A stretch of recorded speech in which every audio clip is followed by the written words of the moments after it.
Welcome to PAX 2025. It's about the fourth year that I've covered PAX for 5 or 8, and I've been every year for New Game Plus previously.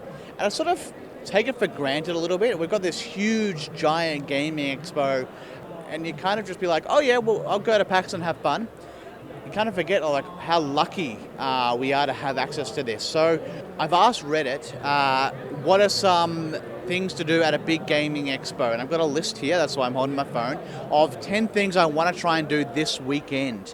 I might not get all of them done, but I've got a list. So wander the vendor hall, see what's available. Go to a panel, paint some mini, play a prototype game, demo some new games, play a long game, play a rare game, play a large-scale game, play in a gaming tournament, and finally, meet friends and make some new ones.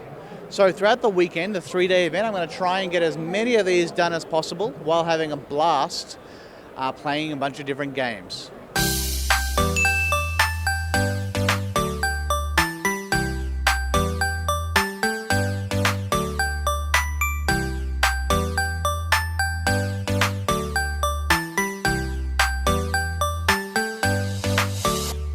It's Saturday morning at PAX. I've had a big day on Friday. I managed to tick off 3 things so far on the wish list of PAX things to do at PAX. And the first one was wander the vendor hall. So sort of had a look around at all the vendors, looked at what's available to play. Lots of exciting stuff. I should spend some more money.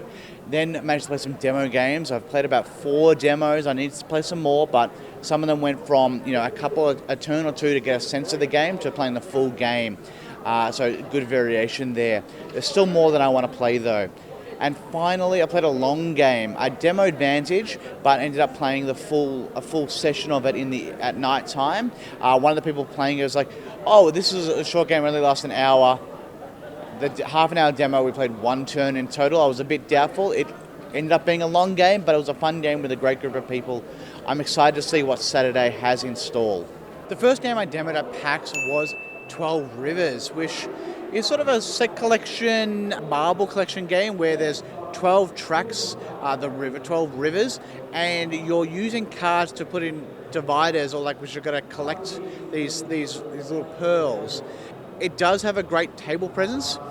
I thought that it might be a bit gimmicky, but there is actually quite a lot of game there of the give or take of using the powers, using the cards, where you place things, that made me want to go back and play a full game or two. I tried a demo of Stonemeyer's newest game, Vantage. So I played both a demo, which played a round or two to get a sense of the system, and also in the evening, played a full session of it. It's a narrative-based co-op game. After crash landing on an alien planet, you're exploring and interacting with the environment and the native population. You're trying to do different missions. It is a narrative game, but the narrative is sort of more emergent. It's not a really Rails narrative with a really strong story. You're sort of finding bits and pieces of the narrative, and you're making it within your group. For a lot of people, I think it will be too light on gameplay and a bit loosey-goosey with a story. For others, you'll really sort of dig the world and exploring it. I was somewhere in between, but I think I would play it again.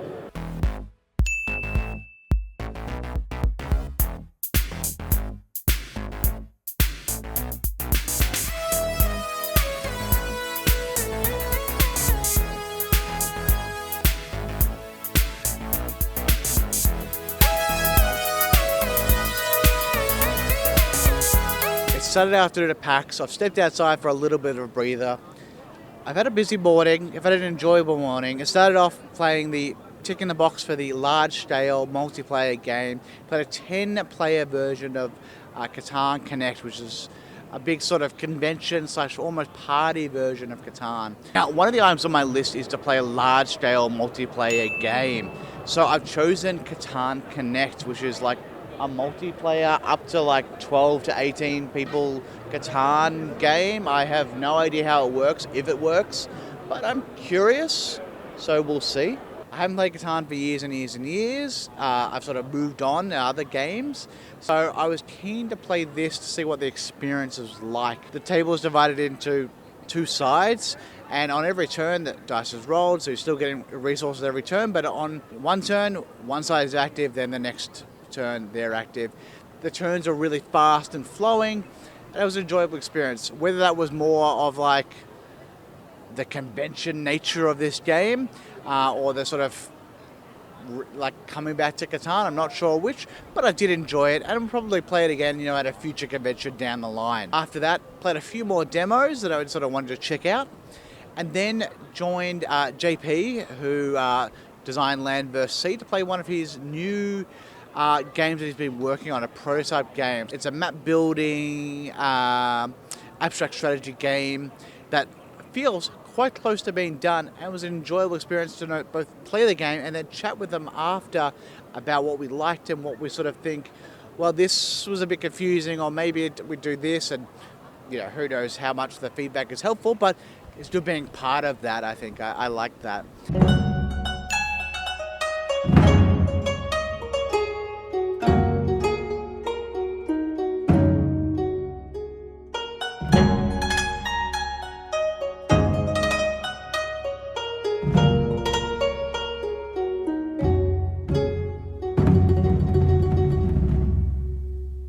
I want to go to a panel. I've got Ellis Clark and Donald from New Game Plus host Nerd Whiz Trivia, which they do every year. Every year, it's a big thing to do at PAX for our group. I'm keen to see them. Always a fun time.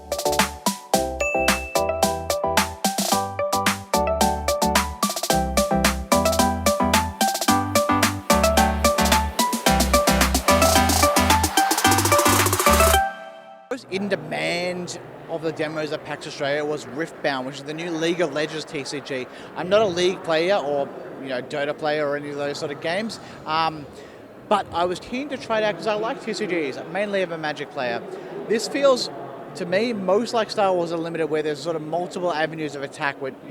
This is different bases, and you just do different things. I'm not looking for another TCG, but I feel like this will definitely find its audience because it wasn't just. I think it's a game beyond the IP, which is probably what it needs to be to have some legs and to have people have to find its audience and for the audience to stay with the game.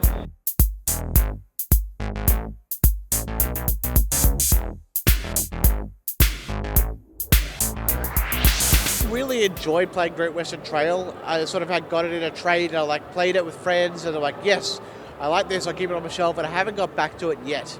They've just released a sort of smaller introduction game to it, Great Western Trail El Paso, which is about an hour version of the game. We played it at 3 players, played the full game. It is Great Western Trail just scaled down, and it works. And I think it work as an introduction to the system if you wanted to then jump onto Great Western Trail, Argentina, New Zealand, and whatever other ones they come out with next. But also as we want to play this game, but we've only got an hour. So it works both ways. I think there is times when I probably would rather just grab the actual game, the original. But I think you could find a place for this in your collection.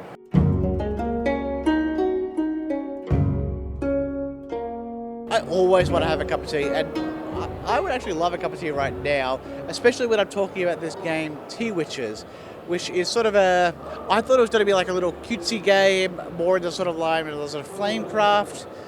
This is a little bit heavier, so think Everdell, think Wingspan, where you are playing sort of a tea shop where you are, one's trying to serve customers, fulfill orders. There's some spatial elements of having your warehouse where you can store teas, ingredients, with limited supply. There's rondel actions. There was a fair amount to this game. We played a couple of rounds of the demo, and it sort of piqued my interest. I'm like, this is a game to watch out for.